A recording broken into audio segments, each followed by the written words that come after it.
All right, it is time. It is Blue Couch Book Club Day. Kyle Churman of Werner Books and Coffee is here. And Kyle, you brought to us last month. It was the spooky season. It was October. It was. You brought us The Possession of Alba Diaz. It was creepy. It was, yeah. What did you think? So I always laugh because I do not read horror. My wife loves horror novels. Yeah. We have a horror book club, the store host. Sure. She's in that. I am not. I show up and I just kind of hang out. So I was like, all right, we're going to get out of my comfort zone. Right? We always say one of the goals of this book club is to get everyone out of their comfort zone and their reading. And yeah, no, I understand why I don't read horror too often. What, did she read this? No. Okay, I just wondered how it ranked for her. She wants to read lover. it. So now that she said was terrified of it, she goes, "Oh, sounds great." Again, this is the second book in our book club that I truly thought this should be a movie. Like I could visualize the whole thing. Oh, yeah. And I don't know what steps need to be taken there. But so this is not necessarily a true story, but it's kind of a true legend and lore. Seems like it, Yes. yes. Yeah.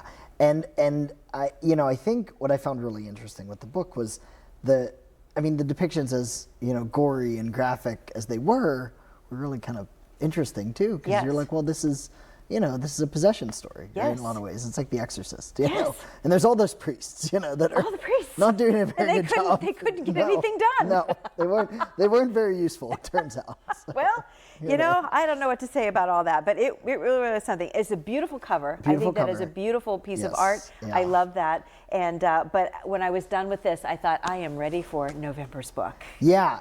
So I'm excited for November's book. Okay. So it's November, and November is Indigenous Heritage Month. We celebrate Thanksgiving. We talk about all these things, and I have been of all the books we've done, we've not done true nonfiction yet.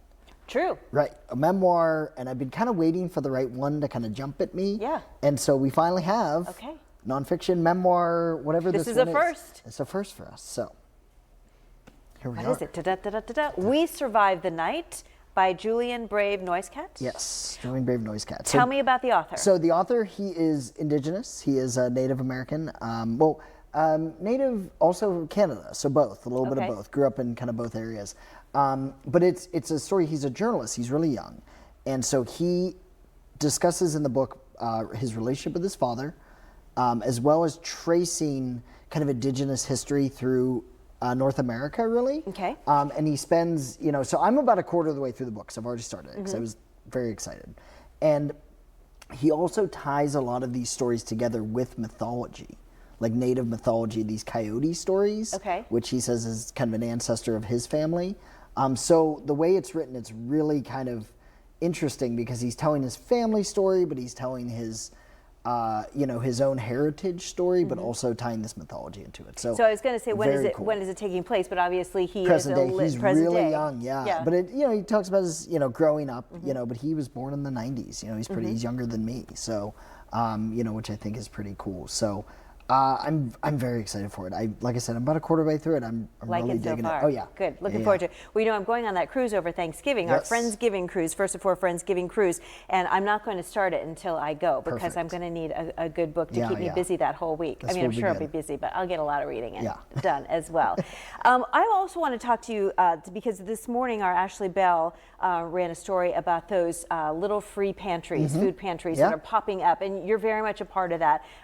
What is Werner Books doing? So we decided, when SNAP benefits were cut, and we kind of looked at the community and what we needed. We thought this would be, what can we do, right? Everyone always asks, what can we do? Yeah. And we said, well, I feel like a bookstore is like a hub of community, really. That's what we, it's funny. We talked about that this morning with the community school directors were there, and we talked to a couple of them. And so we asked, or we put a call out to our customers, and we said, hey, can you if you bring us stuff, bring us things that would go in the little free pantries, be it non-perishable goods, hygiene products, things like that, we will then distribute them. So we'll go deliver them. So I've already made a couple deliveries. I did one before I came here. There's a little free pantry down on like 9th and German that the other day we filled up. It was already empty. I refilled it. So Anna, who works for us, has been like furiously packing boxes for me. So literally when I leave the store, I take a box with me and find somewhere.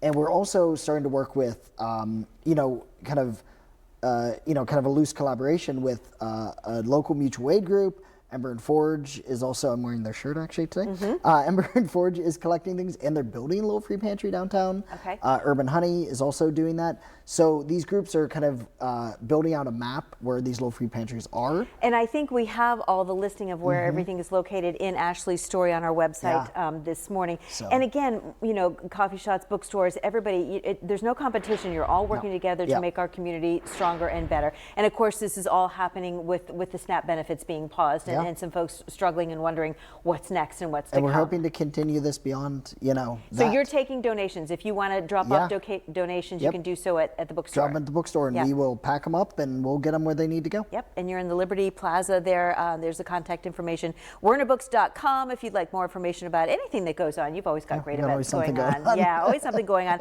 Excited to start our new book, We Survived the Night. Thank you, Kyle, so much. Thanks so much as always. always. It's always good to see you. So get reading, folks.